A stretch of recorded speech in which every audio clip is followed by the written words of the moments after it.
What is going on, guys? Nine Gaming back at it once again. No? That's not my line? Okay, well. Welcome back. Today, we're covering... What? Not that one either? Okay. One more time, from the top.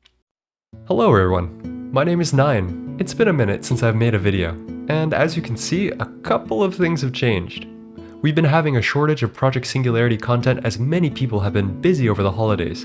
Some have even taken a break to do other projects. Gross. So where is Project Singularity now? What's everyone been up to? Today I'm going to answer that question with a quick recap of everything and everyone involved. If you watch this and still want more, make sure to join me on Twitch, where I've been live streaming Project Singularity almost every day. After the whole World Height Tinker's Smeltery debacle in Steam Age, there were a couple more stunts pulled.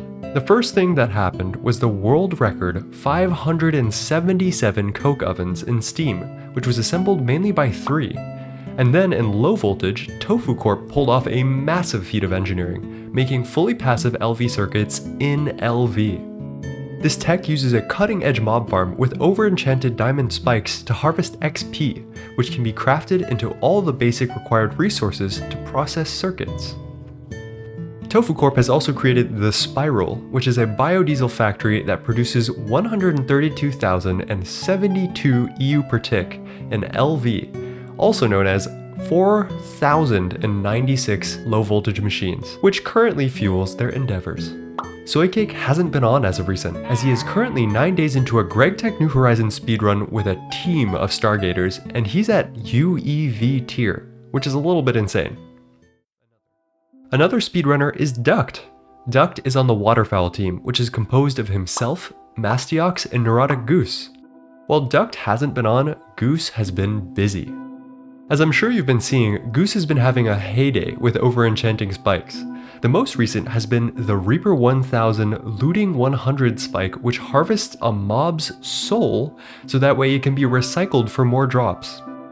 This has been extremely helpful to the server as a whole, as we now have access to hundreds of any type of mob drop renewably. The most impactful has definitely been Stableoy plates that drop from the Stableoy construct, a mob that can be summoned through the use of biome-changing potions from the Witchery mod. Stableoy plates can create legitimately insane pipes that hold 600,000 liters of a fluid, which has made fluid transport much easier. Goose's team has been sticking to an all-solar school of power gen, opting for first an array of steam solar boilers, and now adding air-infused compressed solar panels to the mix. Say that 5 times fast. Let's see how they scale it up in the future. Hecuba's team has sadly lost Chief Logan for now, but gained Aspect Gaming. Welcome, Aspect. Aspect brings a ton of magic and progression to the table, which has boosted their technological prowess to unheard of levels. Hecuba's base now takes on a Silksong-like vibe with steampunk aesthetics and winding hallways filled with intrigue. Chief Logan's lasting impression on the team was by putting them onto forestry bees. In Gregtech New Horizons, forestry bees can produce all sorts of weird resources, with bees that produce everything from honey to diamonds to uranium and even stuff like Kevlar. Currently, Hecuspect Aspectuba? Well, anyway, their team runs on Beezle, which is diesel produced by bees. Seems very fun. The Underdogs team, composed of Jetlag, Glistu, Dragonium, and now Jollywog, has been chugging along as well, with a new magic area, mob farm, and an extremely beautiful build from Jetlag. Their base is powered off of regular-ass oil, harvested from the overworld, distilled into light and heavy fuel, and then mixed into diesel, the old-fashioned way.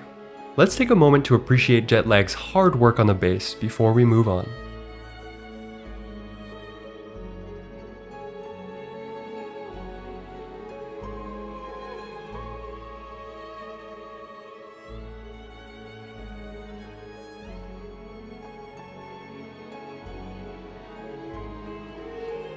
That brings you to us, me, Nine, and my lovely teammate, Flurbin.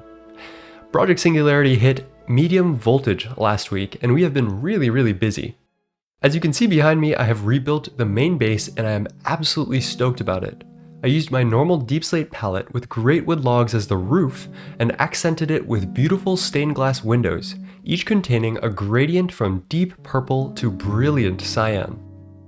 This building will house more social areas and some line slop like the polyethylene processing line and more stuff like that. We also have an older new build called the Basalt Beaches that houses some interesting tech, the Infernal Blast Furnace. These Thaumcraft furnaces can process many metals like solarium, redstone alloy, and even curium, which is a little weird, but also it can process steel. By feeding the infernal furnaces with ignis essentia, ignis centivis, and providing 4 bellow blocks around the structure, we can convert steel dust into steel in almost a single tick. We've also redone our entire main storage, added a huge MV processing room with multiple of every machine, created not 1, not 5, but 9 new Canthal coil electric blast furnaces for our smelting needs. This is of course all powered by the fish reactor, which is Flurbin's pride and joy, which has been using fish oil to produce us copious amounts of biodiesel. Thank you, Flurbin. I think that sums up what's been going on, so now I want to give you a sneak peek into some new content that Goose and I have been planning in the background. Meet the Mana Bomb. If any of you have seen Neurotic Goose's From Nothing series, you may remember a segment using Botania to over-enchant any enchantable item with ludicrous levels. Protection 20, check. Fortune 100, check. This time, Goose and I have, dare I say, perfected it with new Botania tech covered by Duct. It all starts with the Tiny Planet tech. In Botania, the Tiny Planet is a block that catches mana beams and puts them in an orbit. For some reason, every time a beam is grabbed, it spawns on the easternmost side of the tiny planet. By putting a mana pool to the east, one can have a mana spreader instantly transmit its beam directly to the mana pool within 1 or 2 ticks. This is huge, as mana spreaders will wait to fire another mana burst until after the first one has reached its destination. We can now fully extract the mana from 2 full Gormorillus flowers with 1 basic spreader and a potency lens. The laggiest part of Botania is actually the mana pools, and by using the system, Goose and I have condensed 512 Gormorilluses that feed 256 mana spreaders into a single pool at blinding speeds. Another optimization we've done to reduce lag is by putting the system in a whole new dimension, the Eldritch dimension. This way, the whole automation can be unloaded, letting the server recover and carry on with its life when not in use.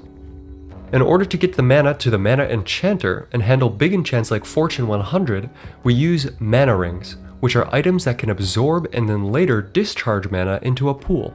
The mana rings are stored in this super chest, which at the flick of a lever deposits them extremely quickly into the pools below. A Botania Daffomil is used to push the mana rings in a conga line through a spiral of mana pools, which all have sparks to feed the mana enchanter. With this system, we remove a large source of lag, which is having hundreds of mana pools, but also increase our mana storage to a theoretical 2 million pools of mana. With this power comes great responsibility, and by responsibility I mean hundreds of Fortune 3 books, crazy over-the-top small ore mining, and some new defense tech to ward off the baddies, so not much. I'll have to see what Goose ends up concocting with this one. Until that time, however, my name is Nine, and I hope that you have enjoyed this catch-up with Project Singularity. We have projects still planned, and I reckon the speedrunner boys will be done in no time and back on the server. If you want to keep a closer eye, make sure to follow me on Twitch, where I stream GTNH almost every day. Before I go, I'll remind you to be kind to yourself and others, and do the best that you can, and that will be enough. Peace, my friends.